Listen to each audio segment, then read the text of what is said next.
Plus यहाँ भी देखिए 40 प्लस यहाँ भी आप इसे देखो आप इसे सोचते हैं कितने पीने कितने मार्क्स यही तो है ना। कभी तो कुछ दिन में 40 इसके पीने बाकी जो एवरेज जो कावर देने से और कावर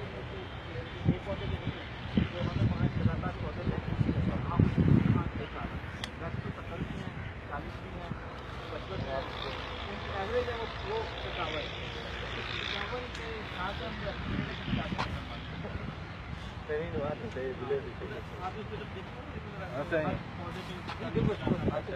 पूरे गाँव के 10 नहीं जाएंगे ये और ये जो लाइनिंग होती है ये उस वक्त होती है जब आप पॉपुलेशन पूरी आपका एकड़ में 20-22 तकरीबन 18-20 पौधा